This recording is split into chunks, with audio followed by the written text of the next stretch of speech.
Hola, ¿qué tal? Bienvenido. Le damos la bienvenida aquí en Profundidad de Campos en el canal del Senado. Tenemos un invitado para conversar de muchos temas y él tiene también una autoridad especial que le hace entonces posible responder con más profundidad aquí en Profundidad de Campos en el canal del Senado. Veamos su ficha de presentación.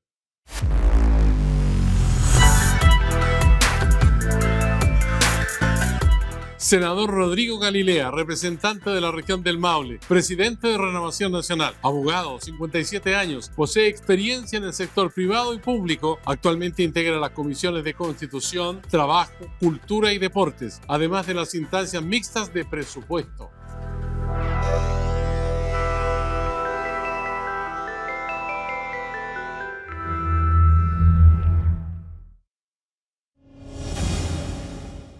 Senador Rodrigo Galilea, ¿cómo está usted? Muy bien, Sergio, encantado. Oye, los avatares del destino nos ha llevado a una especie de crisis de las instituciones, piensa usted, con la justicia, con un personaje del Ejecutivo, también con la Fiscalía. ¿Cómo se sale de toda esta situación? A ver, efectivamente, los últimos meses han sido muy tensionantes respecto de los poderes, de varios poderes del Estado que, por supuesto, interactúan entre sí, como son el Poder Ejecutivo, el Poder Judicial, de manera muy particular, particularmente la Corte Suprema, y también con aristas y repercusiones en el propio Congreso Nacional.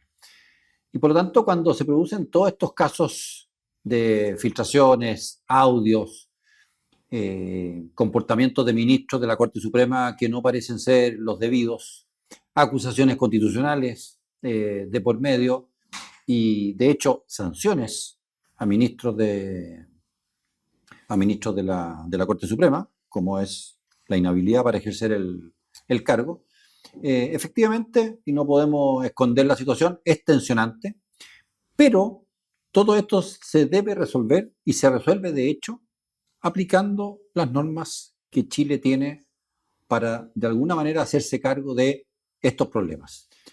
Y la manera de resolver esto es denunciando, es que se aplique la ley, es hacer que efectivamente los hechos indebidos tengan sanción.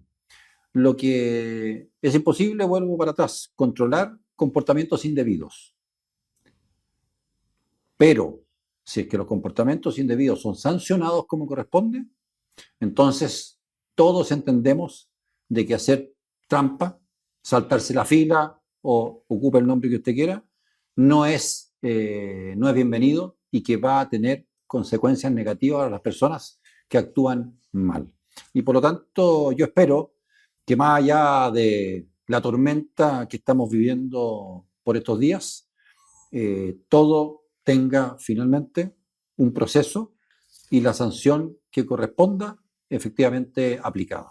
Ahora, mucha gente se preguntará qué pasa con la reparación, por ejemplo, de algunos juicios que abrieron un gran signo de interrogación con las investigaciones que se han hecho, como el caso Penta, Soquimich o el caso de Codelco, que contradijo un fallo anterior y finalmente fue Codelco castigada, que es una empresa de todos los chilenos.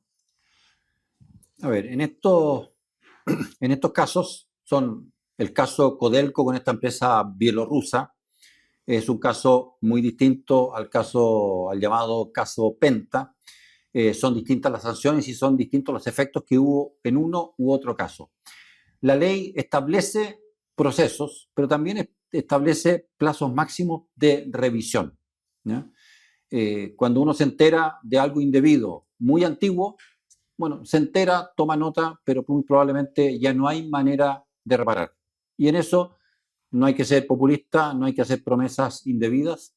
Es muy difícil, cuando ya han pasado 10 años, 15 años, 20 años, es muy difícil, por decir imposible, tratar de reabrir una situación que ya está completamente cerrada.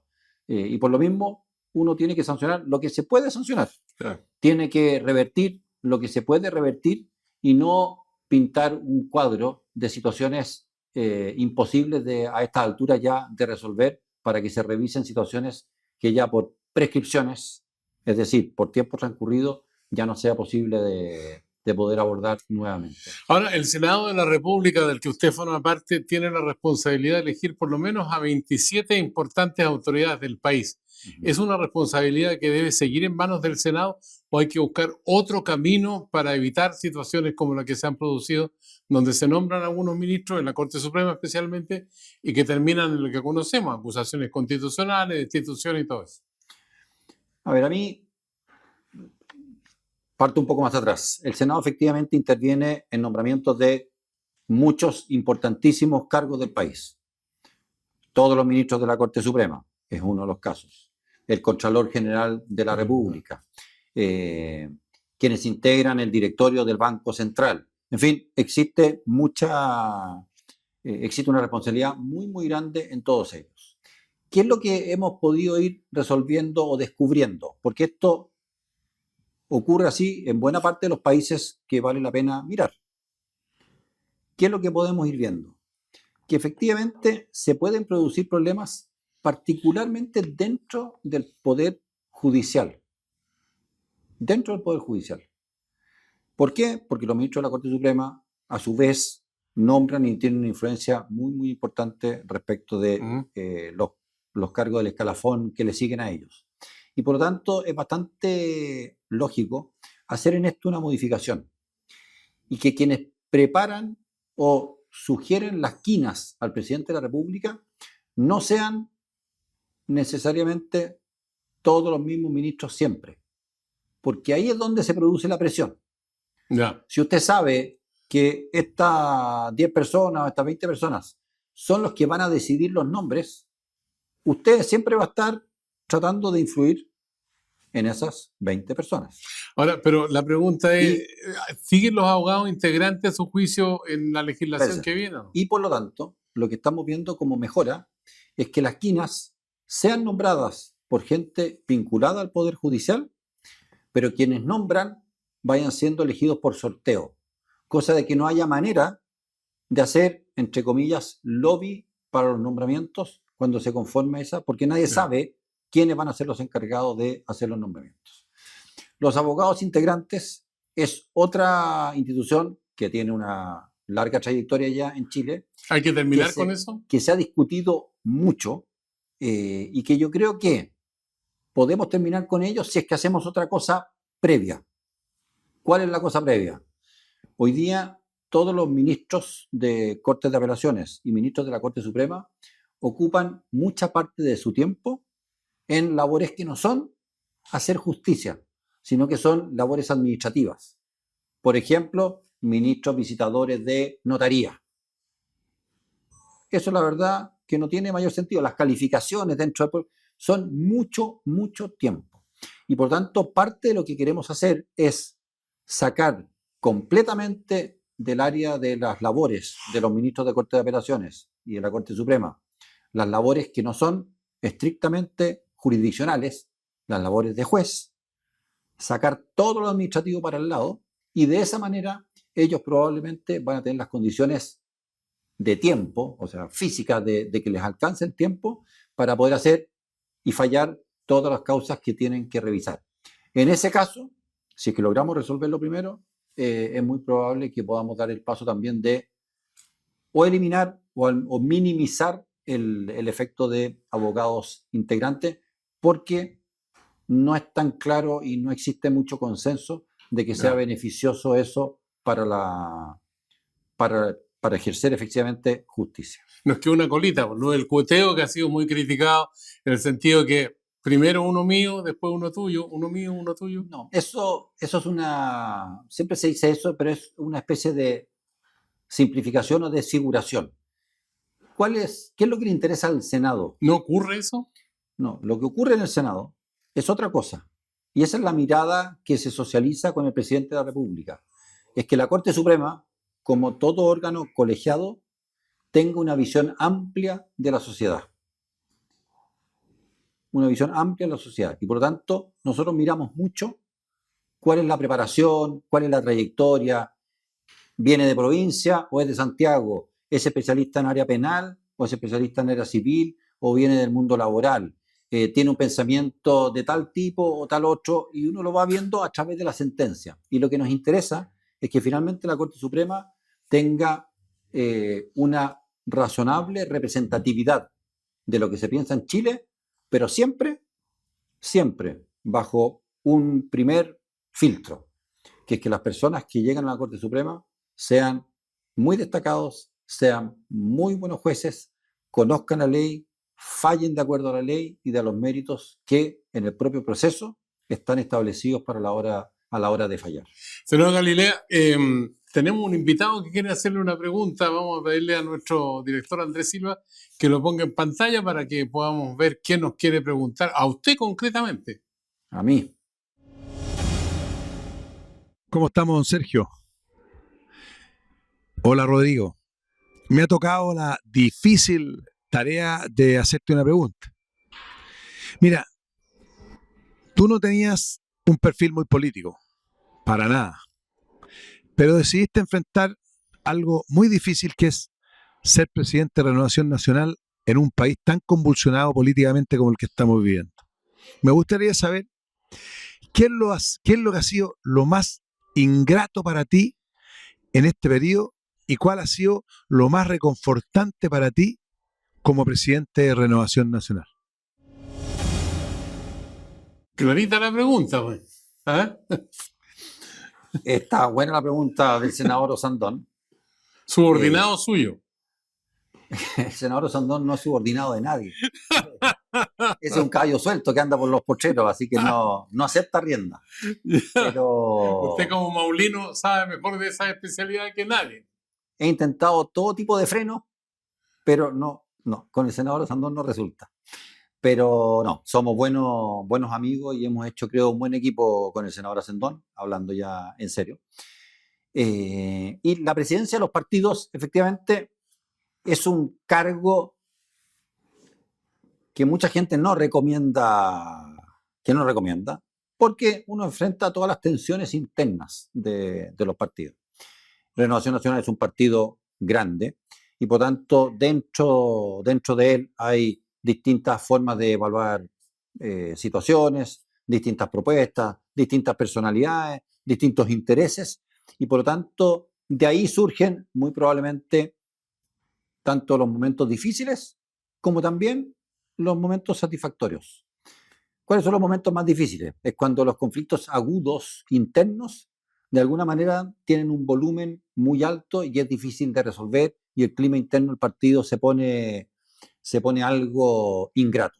Esas son situaciones que uno no quiere vivir, pero que son inevitables y que debe asumir con toda conciencia cuando asume el cargo de presidente de partido. Pero a la vez... ¿Qué hizo para que no lo pasaran al Tribunal de Disciplina usted? ¿Lo quisieron pasar en algún momento, no? Al Tribunal Supremo. ¿El Tribunal Supremo? No, se hizo la denuncia, sí. En un partido, cualquier militante puede hacer una denuncia, por muy... ¿Fue ingrato eso, no? Por muy... No, más que ingrato, no ingrato. Yo no le encontraba ningún sentido. Además, estaba basado en hechos que no eran reales y por lo mismo no tuvo ninguna consecuencia. Pero es parte de lo que son los diferentes intereses y agendas dentro de un partido. ¿Lo que lo deja contento? Y por lo mismo, lo que me deja contento es cuando logramos que el partido en su conjunto vaya detrás de buenas causas, esté ordenadito, logremos sacar, por ejemplo, adelante pactos electorales con los partidos afines a nosotros. Eso me deja satisfecho porque creo que vamos recorriendo un camino que es importante recorrer. Así estamos conversando con el senador Rodrigo Galilea de Renovación Nacional, presidente de esa colectividad política de oposición al gobierno del presidente Gabriel Boric, representante de la región del Maule. Senador, una pequeña pausa y volvemos con usted. Muy bien.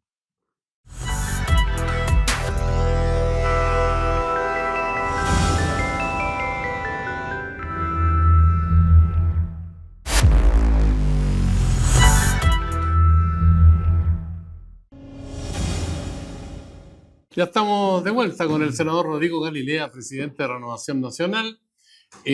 Bueno, con una responsabilidad tremenda, no solamente en el partido, sino también en la Cámara Alta. Por ejemplo, la discusión del presupuesto. El aumento del presupuesto para el próximo año es una de las cosas que se está discutiendo ahora, porque el 30 de noviembre tiene que estar despachado, oleado y sacramentado. ¿Usted está de acuerdo con ese aumento del porcentaje de 2,7% o no? A ver, hablo no por mí, sino que por nuestro sector político. Nosotros tenemos una duda que creo que el ministro Marcel debe aclarar lo mejor posible y cuanto antes. Y que no tiene tanto que ver con el número de aumento de presupuesto, de reajuste, sino que con una cosa previa, que es cómo efectivamente va a terminar el ejercicio presupuestario 2024. ¿Falta ejecutar? ¿Y por qué? No, es básicamente porque tenemos mucha duda respecto de los ingresos que efectivamente está teniendo el país, los ingresos fiscales. Los países son mucho más grandes, pero al final tienen una dinámica muy parecida a la casa de cualquiera, la suya, la mía. Uno más o menos calcula que le va a entrar por sueldos, honorarios y cualquier otra cosa, algún arriendo a lo mejor, tantos pesos. Y los gastos tienen que estar más o menos equilibrados con lo que usted va a recibir de ingresos. A los países les pasa lo mismo. Y Chile ya lleva muchos años gastando más de lo que efectivamente recibe. Y por tanto Chile está cada día más endeudado. Y cuando uno está endeudado, ¿qué es lo que le ocurre? Tiene que estar pagando cada vez mayor cantidad de intereses. Y por tanto, lo mismo que le pasaría a una familia, le termina pasando al país. Y creemos que los presupuestos bajo los cuales se construyó el presupuesto 2024 no se están dando. Y por tanto hay que revisar muy, muy bien cuál va a ser el número final del ejercicio este año 2024. Son varios ya los analistas, y analistas no solamente chilenos, que uno podría decir, bueno, es la típica discusión política. No, también hay análisis extranjeros que dan cuenta de que podríamos estar más descalzados de lo que queremos. Y por tanto los desafíos del presupuesto es reorientar, afinar, saber dónde podemos gastar, dónde no. El tema de salud, por ejemplo, es un tema absolutamente crítico en estos momentos en el país. Lo reconoce y lo alegan todos, de todos los partidos políticos. Lo que está pasando con pabellones cerrados en el Van Buren, lo que pasa en muchas otras partes del país, es algo que tenemos que mirar con muchísima atención. Entonces, gastemos plata donde efectivamente los chilenos quieren que se gaste la plata, pero donde realmente hay una mala evaluación de ciertos servicios, traspasos de plata que no parecen ser demasiado relevantes o importantes. Bueno, hagamos el ejercicio que haría cualquier dueña o dueño de casa. Es decir, yo tengo estos pesos, voy a priorizar estas cosas para mi familia y eso va a ser. Y no voy a seguir endeudándome y endeudándome y endeudándome, porque al final todos conocemos esta historia. La factura siempre se paga, la fiesta siempre se paga y pucha que sale doloroso a veces ponerse al día. Al comienzo de esta conversación hablamos de los tropiezos institucionales que hay en nuestra democracia y uno de los casos que sigue latente, flotando en el ambiente, es el caso Hermosilla, o caso Audio, o caso corrupción, como lo conocen otros. Pero aquí hay varias ramificaciones que se han esparcido, digamos, al mundo político, hay damnificados de todos los sectores. ¿Usted piensa que esta situación finalmente va a arribar a puerto una investigación judicial que finalmente termine en la opinión pública instalado esto de que finalmente se hace justicia o se va a diluir en el tiempo? No, yo espero, muy sinceramente, de que cada una de las aristas que se han conocido por el caso Audio, el caso de Hermosilla, se pueda investigar y podamos ver sanciones. Esto es clave en los países, Sergio. Cuando la trampa parece no tener castigo, entonces la ciudadanía toma nota y dice, bueno, aquí es la ley del más vivo, ¿no? El que logra sobornar a una persona de impuestos internos, entonces no hay consecuencia. Que logré llegar por amistades para conseguir no sé qué otra cosa con un juez o con un ministro de corte y no pasa nada, bueno, entonces no pasa nada. Si es que un ministro de cualquier gobierno aprovecha su cargo para, o los gobernadores regionales que veníamos hablando, le hacen transferencias a fundaciones que en realidad no son nada y simplemente traspasan plata para amigos políticos, para campañas políticas. Bueno, eso es nefasto si es que no hay sanciones reales. Por tanto, yo espero que la Fiscalía, el Ministerio Público, lleve bien estos casos. Nosotros no hemos hecho parte en algunos de ellos, porque aquí hay aristas públicas y hay aristas privadas. Todo el caso Hermosilla nació por una cuestión más bien privada, entre esta familia Sauer, estamos de moda con los piscos Sauer, pero estos son de apellido Sauer, y eventuales vinculaciones con funcionarios del Servicio de Impuestos Internos para sacarse multas. Después esto derivó en otra serie de factores que terminaron con la caída de la ministra Vivanco y el ministro Muñoz por distintas causas, pero finalmente todo viene en un origen del caso Audios. Hay fiscales también, ojo, que parecieran no haber actuado con el celo debido en sus procesos y descubrimos relaciones de fiscales regionales con las partes de los juicios que simplemente no corresponden. Y por tanto acá hay que investigar, hay que sancionar. Las propias instituciones que tienen que tener muchos mejores protocolos. Yo me junté fuimos varios dirigentes políticos a hablar con el Ministerio Público, con el Fiscal Nacional, y decirle, oiga, todo lo que se está sabiendo respecto de cómo actúan muchos de los fiscales es algo que también debe revisar el propio Ministerio Público y debe tener códigos de ética mucho más severos y tienen que tener la posibilidad de estar revisando, viendo qué cosa anda bien y qué cosa realmente anda mal. Pero vuelvo al punto inicial. Si la ciudadanía tiene la percepción de que aquí los malos ganan, estamos frente a un problema. La honestidad en un país es absolutamente clave, genera muchos círculos virtuosos y espero que en eso nos convirtamos. Cuando la sensación es que usted hace lo que quiera y mientras más poderoso, más se sale con la suya y no paga ninguna consecuencia, estamos frente a un problema severo. Ahora, ¿cómo asume usted, como presidente de la Renovación Nacional, el hecho de que un militante destacado, ministro de Estado, como Andrés Chadwick, aparezca mencionado en varias vinculaciones que, en el fondo, se presume tráfico de influencia? ¿Eso le afecta a la derecha, le impacta? ¿Cómo lo recibe? Por supuesto, Andrés Chadwick, que es militante de la UDI, no Sí, claro. de Renovación Nacional, efectivamente afecta a la institucionalidad, afecta al partido de él, afecta al sector político, y es por eso mismo que hemos pedido que Andrés Chadwick dé todas las explicaciones que correspondan para que todos estemos claros de qué es lo que pasó respecto de lo que Hermosilla decía. Hermosilla puede haber sido un fantoche en muchas cosas y haber presumido de la amistad. Recordemos que eran compañeros de curso y muy amigos, Chadwick con Hermosilla. Y por lo tanto deben haber tenido relaciones que iban mucho más allá del trabajo.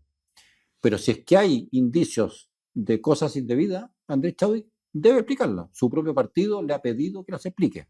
Andrés Chadwick entiendo que ya se querelló respecto de las causas en que aparece mencionado y creo que en sede judicial es la mejor parte donde él puede descargar todos sus argumentos, explicar y eventualmente que todos nos enteremos de qué es lo que era verdad y qué es lo que era mentira respecto de los innumerables audios del señor Hermosilla. Somos un país de terremotos, el gobierno tiene su terremoto, la coalición que hoy día está dirigiendo los destinos del país, con el caso Monsalve. Sí. ¿Cuál es la mirada que tiene usted con respecto a una situación que es gravísima? Hay una acusación ahí por supuesta violación, ¿no?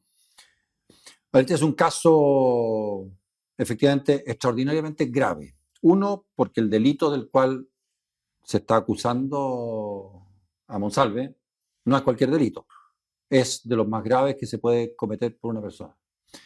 Dos, el cargo que tenía Monsalve era el subsecretario de Interior, es decir, tenía la coordinación de la policía y de carabineros él en sus manos. Y por lo tanto, la manera en que el gobierno debía actuar, a mi juicio, debió haber sido muy distinta a cómo actuó. Monsalve, por supuesto que tiene el derecho constitucional de discutir e intentar probar su inocencia. Eso es un derecho que él tiene. Pero el gobierno de Chile debió haber actuado de manera muy distinta habiéndose enterado de los hechos. Yo creo que no tuvo buen criterio el gobierno. Se sabe ya que el martes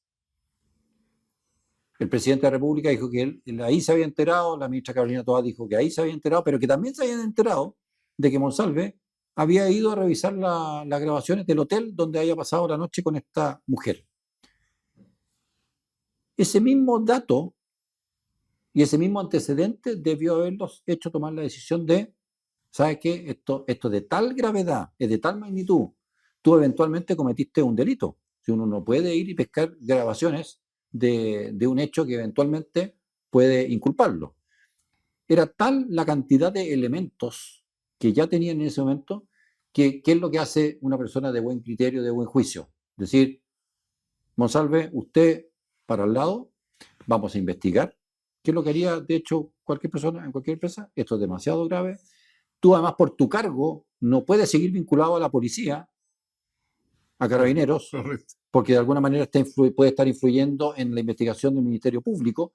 Entonces, era particularmente importante haber hecho inmediatamente un movimiento, haber sacado a Monsalve de ese cargo, haber empatizado con la víctima, que esa es otra cuestión, con la presunta víctima, de haber dado todas las condiciones para que la investigación se haga lo mejor posible y en el menor tiempo posible. Esto, vuelvo a decir, es una acusación gigantesca, muy, muy grave. Creo que el gobierno no actuó con buen criterio, Monsalve menos. También los funcionarios de la PDI que fueron a recoger estas grabaciones sin una orden judicial, evidentemente que actuaron mal. Veo que se empezó un sumario respecto de esos funcionarios, pero en fin, aquí hay un cúmulo de antecedentes que son graves, y el gobierno tiene que empezar a aclarar su forma de actuar. Lo decía yo en algún medio radial. Hasta ahora he visto al gobierno más preocupado de contener daños políticos. Ese no es el centro de este problema. Aquí hay un problema de una denunciante que habría sufrido un delito gravísimo, de una persona que abusó del poder que tenía, tanto respecto de la víctima como respecto de los contactos y la posibilidad de contar con funcionarios de la PDI, eventualmente de carabineros, de un avión de carabineros para estar. Eso está muy mal hecho. Que de hecho, bajo esas circunstancias, haya venido la ministra del Interior con Monsalve 2 días después a discutir el presupuesto de seguridad del país, como que aquí no ha pasado nada, es verdaderamente una rareza. Y por eso yo espero, por el bien de todos, de que el gobierno empiece ya, atine, como se podría decir, Correcto. y empiece a actuar de manera más coherente y consistente con la gravedad de la situación. Oye, tenemos un invitado por segunda vez esta jornada. ¿De quién se trata?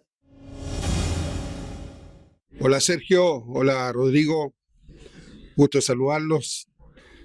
Y la pregunta es muy simple, Rodrigo, para ti, ¿2025 o 2029? ¿Cuál es la fecha tuya? Caramba, lo tiene caminando a la moneda el senador Provenza. El senador Proens muchas veces saca unas teorías que hasta a mí me sorprenden. Así que no tengo pensado suponiendo que se estaba refiriendo a eso. Sí, la otra vez también lo planteó. Sí, la moneda no está previsiblemente en mi futuro. No está en su... No, No quiero, no debo, ni puedo, como decía Arturo Alessandro y Palma. justamente. Pero si me lo ofrecen, póngamelo en el sombrero. Ah. No, si me lo regalan, no, pero creo que ni regalado, así que no. Oye, juguemos un ratito para formar parte, digamos, de la actividad lúdica en este país, un ping-pong. Crisis de seguridad, una palabra, un concepto. Como usted me dice, crisis de seguridad, y yo digo, Usted dice lo que se le venga a la mente, un elogio, una crítica. No, no hemos estado a la altura para combatir al crimen organizado. Reforma del sistema político. Va a insistir. Una necesidad ineludible para mejorar las cosas del país. Las encuestas. A veces sí, a veces no. Hay que estudiarlas muy bien para ver si dan una pista certera. Andrés Chadwick.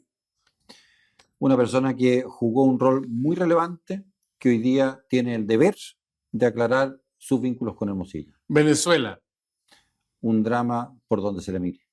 José Antonio Caz. Van a ser parientes, parece, ¿no? Somos. Son parientes. Pero sí, muy buena persona, pero con un proyecto político distinto al mío. Pacto fiscal. El pacto fiscal es parte de lo que debemos ordenar. Vuelvo a decir, los ingresos y los egresos, los ingresos con los gastos deben estar equilibrados, si no las consecuencias en el futuro son muy negativas. Mario Marcel. De luces y sombras. Un club de fútbol. Yo soy una mezcla de rojinegro, Ranger de Talca, y blanco, blanco, blanco, como la nieve de la cordillera, Colo-Colo. Como el indio aquel. Oiga, ¿para qué vamos a preguntarle por la reelección en el Maule, sí o no? Creo que tengo otros caminos por delante. ¿Ve? Ahí nos dejó a todos la duda. Minuto de confianza para usted a partir de ahora, ya. El minuto de confianza lo aprovecho solo para dar una señal de optimismo. Chile está pasando hace mucho rato por muchos problemas. Problemas institucionales, problemas de seguridad, problemas de no crecimiento ni dinamismo económico. La suma de todo eso puede llevar a mucha gente a mirar con distancia la política, a mirar con mucho pesimismo el futuro nuestro. Y yo quiero poner una nota de optimismo. En la medida que gente buena se involucre en la política, en los asuntos públicos, en tratar de colaborar con honestidad, y esta palabra es muy importante, con honestidad en la buena marcha del país, Chile tiene todos los elementos para salir adelante. Así que eso espero para mi país y eso mismo espero para mi querida región del Maule. El presidente de Renovación Nacional, Rodrigo Galilea, región del Maule. Gracias, senador, por conversar con nosotros. Muchas gracias, Sergio. Nos vemos. Y a usted que sigue estos diálogos aquí en el canal del Senado en Profundidad de Campos, le decimos carpe diem, será hasta la vista.